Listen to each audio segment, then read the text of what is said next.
we're on Module 7. As you remember from the last module, we were beginning dealing with vertical construction and estimating. In that module, we went over such things as basic concrete information. In this module, we're going to continue discussing vertical construction, and we're going to start by taking a look at the building code. We're going to be referring to the 1997 Standard Building Code.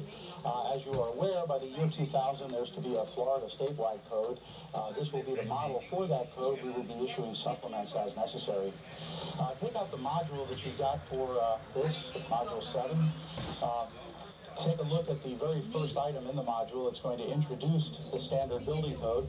And in a moment, we're going to shift over to that code. We are not going to go through each particular thing in the outline that's indicated there for you to mark. After a point, it becomes somewhat self-explanatory. But what we hope to accomplish in this module is, first of all, give you a working knowledge of the code. How do you use this book? And in reality, once you get your license, that's going to be important. So we're going to take a look at how the code is arranged, how it's organized, and how to find key points in the code. And once again, your responsibility will be to go through the outline and make sure that you've marked everything appropriately.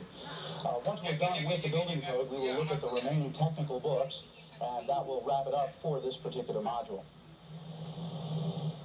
In working with the building code, the first thing to do is to turn to page Roman numeral 7. It may take you a minute to find it. It's in the very beginning of the book, and it's entitled Recommended Procedures to Follow to Use the Standard Building Code. It's a good idea for you to look this over. The exam is not going to go into great detail about this process, but when you're looking over a building, this is probably your best bet to get an idea of what you may run into. Item number 1 here indicates that we want to find out the occupancy classification. In a moment, we're going to turn to the section in the code that deals with occupancy, but what you need to recognize is that the building code evolved from fire standards and also from health and sanitation concerns. And so the two big factors in the code are what is the building going to be used for and what is the building made out of. This first item here is going to define what the building is used for.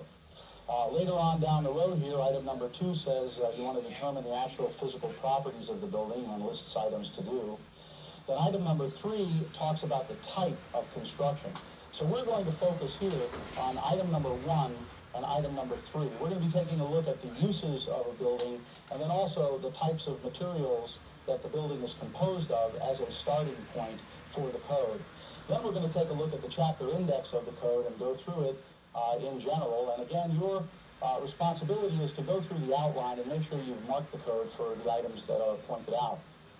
One final note is that whenever you're looking at any of these types of codes, realize that the test is going to be asking for exceptions to the rule.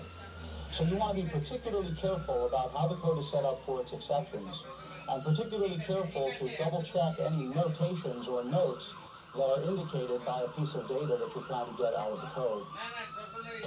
Occupancies with the code are detailed in Chapter 3. And you'll notice on your outline that this is actually item number 2 on the outline, occupancy classifications. We'll return to item 1 once we're done looking at occupancy and fire issues. You'll notice here that the code is divided into occupancies A through S.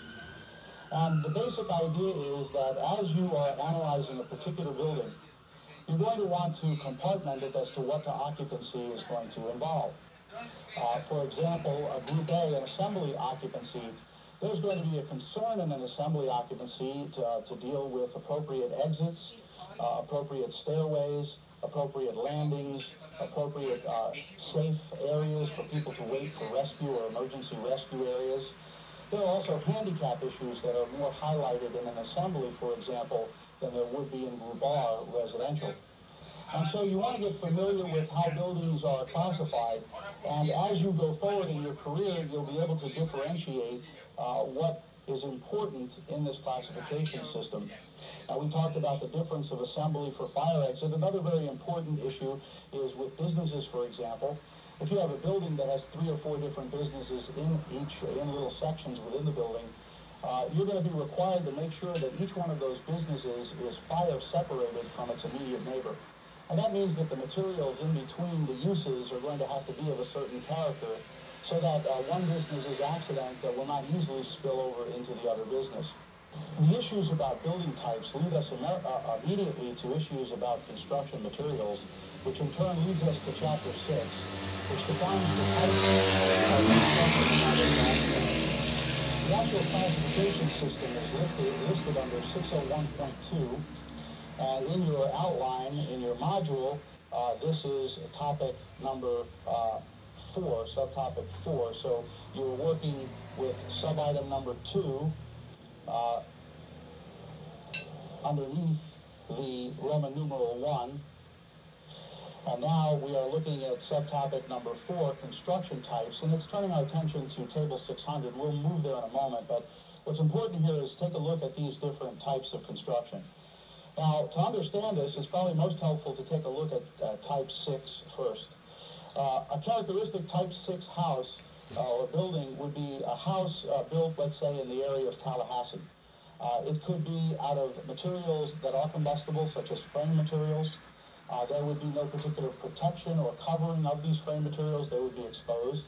And this would be a type of construction that you wouldn't find in South Florida very often, but you're going to typically find this in the northern part of the state. And it is combustible materials with no protection. This would be, of course, the most flammable situation. Right above that, we have type 5, which an example of this would be a house in the, say, Orlando area, a concrete slab and frame house.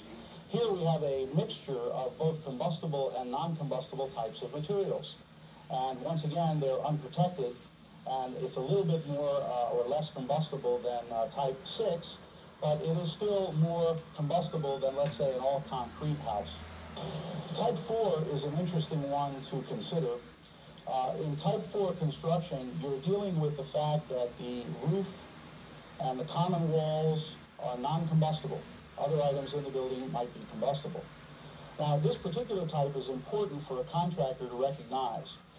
For example, let's say you were building a strip store center and the original plans called for some form of aluminum soffit and fascia structure. And instead of that, for cost concerns, it was voted to adapt or change to a frame type of soffit and fascia. Well, in doing that, you've changed the definition of the building, the type of the building, and it may be that you go forward, and unbeknownst to you, when the final inspector gets out there, he cannot possibly pass the building because the plans were approved for one type of building, and the modification now has adjusted that. So if you're dealing with a type 4 building, where you have non-combustible roof elements, and non-combustible walls, exterior walls, and common wall elements, and you want to be particularly careful about any type of changes that might be involved. Type 3 construction is somewhat rare. This is heavy timber construction. Type 3 construction is talked about from a mechanical point of view in the principles and practices of heavy construction. Type 2 and Type 1 construction are virtually indistinguishable from each other. Both of them are made completely out of non-combustible materials. However, in Type 1, you have even the additional effort of protecting some of these non-combustible materials. And so, for example, you might have additional clearance around the rebar to make sure that the rebar, which is a non-combustible material, is nevertheless protected against a terrific amount of heat. In the same way, you might have a concrete and stucco, with both of those being non-combustible, but you may have the stucco covering and protecting the concrete, which elevates the rating. And so a Type 1 building is both non-combustible and protected in some fashion, whereas Type 2 is non-combustible, but not necessarily protected. It takes you a little while to get familiar with these types of construction, but as you go forward in your career, you're going to want to get more and more familiar with them. As the state of Florida goes to a uniform code, this will be the model of the code. And even though those of you in South Florida are familiar with the Dade Code and the Broward Code, which are called the South Florida Building Code, Dade and Broward editions respectively, as time marches on, you're going to find that this is the code that you will be referring to as you practice your profession. Turning back to the module, we can look at our outline here to get a better sense of the types of questions you're going to have on the exam. We've already covered how to use the code, and now we're looking at the administrative section of the code, which is Chapter 1 of the code. Essentially here, we're looking at the powers and responsibilities of the code official. They have the right to enter. You have the right to accompany them. If the code official makes a determination, there is an appeal process, and we have 30 days to do so. Permits are needed as defined, and essentially permits are needed in almost any situation except for minor repairs or at the discretion of the building official. When a permit is issued, it's valid for 6 months. However, there are special foundation permits that can be issued, and these are issued on the following basis. They're issued when the plans haven't completely been approved, and the issuing authority is saying, well, look, you go ahead and do these foundations, but if later on we find that the design you initially presented is not acceptable, you're going to have to correct them at your own expense. As long as an owner is willing to do this, a special permit could be issued, and that could speed up the construction process. A listing of information that's necessary is included here, and then we look at fines and fees for the permit. We're going to take a look at the appendix in the building code, which is called Appendix B, that deals with the fees involved in obtaining a building permit. Appendix B gives us the recommended permit fees, and notice that this type of a calculation is very similar to figuring out how much a bond will cost. In other words, you start out by figuring out what range your permit costs, and then you go backwards from there. So for example, if we had a job that was worth less than $50,000 but more than $1,000, then we would follow this rule, which is $15 for the first $1,000 worth of value in the permit, and then $5 for each additional $1,000 or fraction thereof. So if we were talking about a permit that had an odd amount, like $2,001, we'd really have to round it up to $3,000 for the purpose of calculating the fee. On the other hand, if we had a permit that was expensive, that is to say a building that was larger, let's say the building was $1 million building, we would immediately jump down to here, and we would begin our calculation with the instructions that were given. And the instruction here is that it's $1,660 for the first $500,000, and then it's $2 for each additional $1,000 or fraction thereof. Now, once again, you can practice on the exam at the end of this module to see if you can do this calculation. It should not be that hard if you just keep your thoughts organized. Now, in addition to a permit fee itself, you'll notice that there is a penalty schedule that is listed for permit fees. Of course, there's also a demolition fee, which is fairly self-explanatory. Now, what's important about the penalty fee is that it is double the permit fee. Now, it's important to realize that because there's also a plan checking fee that we'll look at in a moment. The plan checking fee has nothing to do with any penalty. What happens is if we have started work without the permit and they intend to penalize us, we first figure out what the permit fee would be. And then we're going to double that for the penalty. Now, we're going to first figure out what the permit fee is going to be, because the next thing we have to calculate is the plan checking fee. And the plan checking fee is 1/2 of the permit fee. So the way in which we would calculate the cost of a permit would be first, we would calculate the permit fee. We would then take half of that, and that would be the plan checking fee. If we were caught with doing work without a permit, after we calculate the permit fee, we would then apply the penalty. So we would calculate the permit fee, set half of that aside for the plan checking fee, then go back to our original permit fee, and double the permit fee for the penalty. Turning back to our outline, we talked about fees, we've talked about appeals previously, and now we get to the subject of inspections. What inspections are actually required by this building code? And the required inspections are a little misleading here because of what you may be familiar with, particularly if you're a contractor in South Florida. What they say here is what's required is a foundation, a framing, a final, and then trades. But what you have to understand is that the foundation is going to occur before pouring any kind of foundations, obviously, or pouring any concrete. But what they're referring to as the framing inspection can only occur after all the related trades are completed. So you can't call for the framing inspection until you've had electrical, plumbing, and mechanical done and approved. Then you can call for a framing inspection.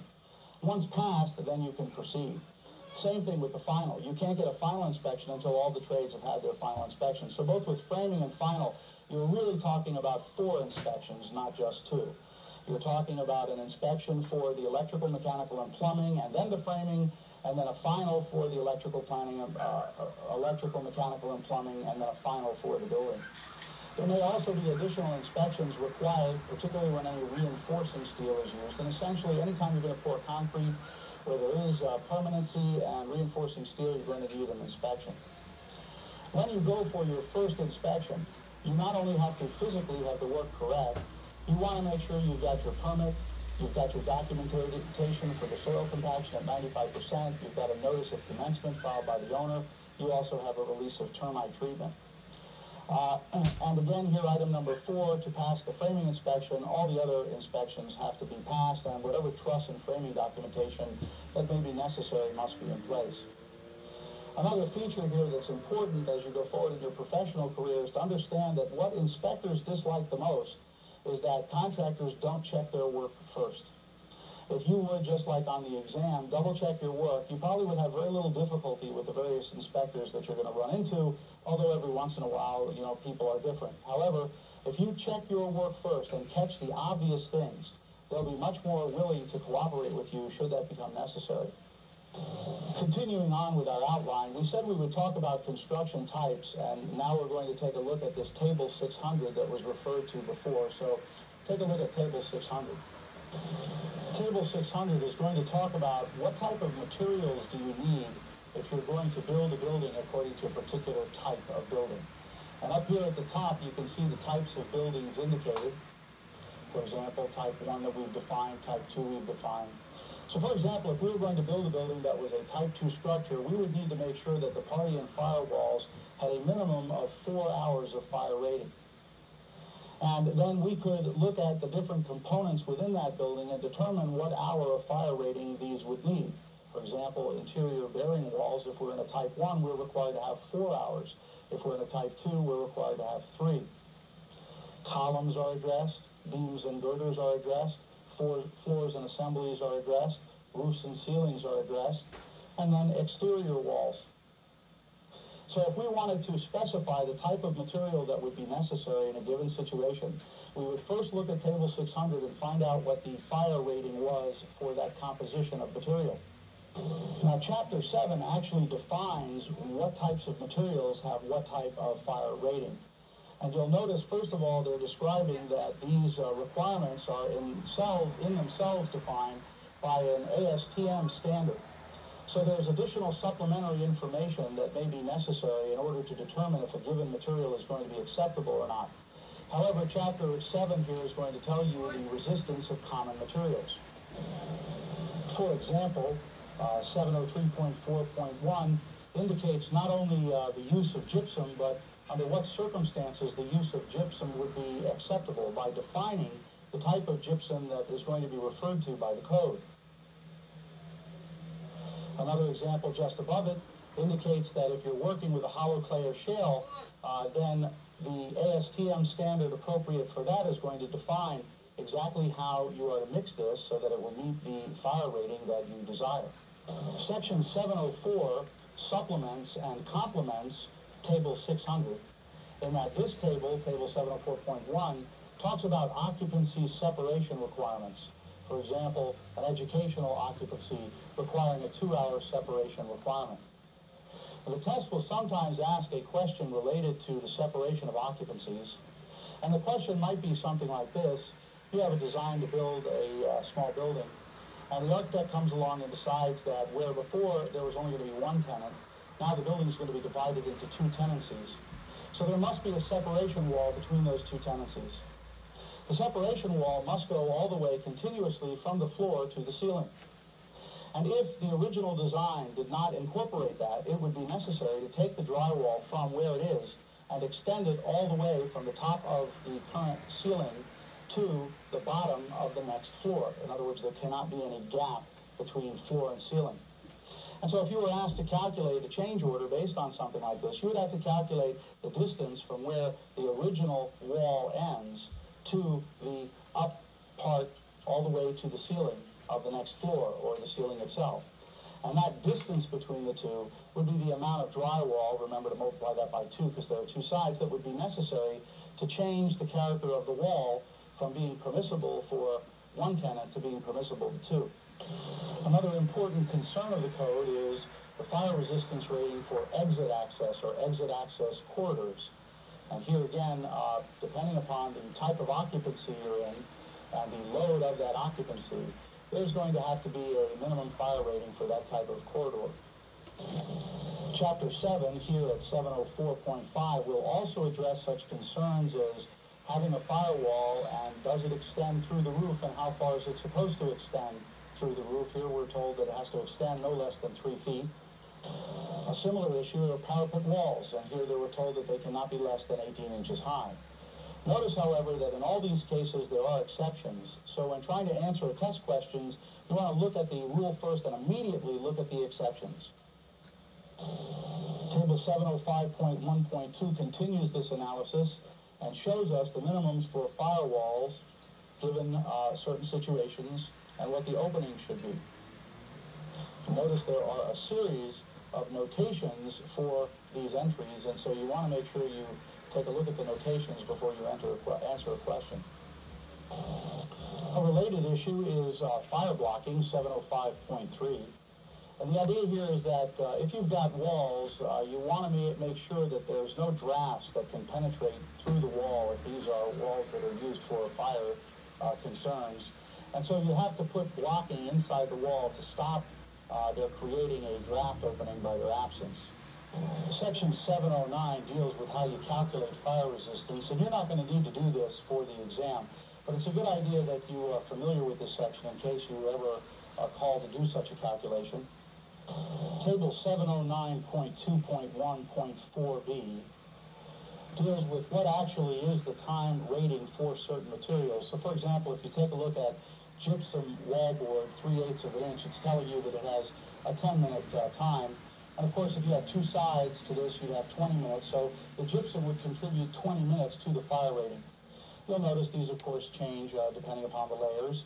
And typically, with a firewall separation, you're looking at 2 sides of type X drywall, 5/8 inches, and so you have 40 minutes a side, and that combined with whatever insulation might be there, and the studs or other materials that are used in the construction, will equate to a little more than the required wall for the application. Additionally, you could calculate the fire rating of slabs given a particular thickness by using this table, 709.2.2.1.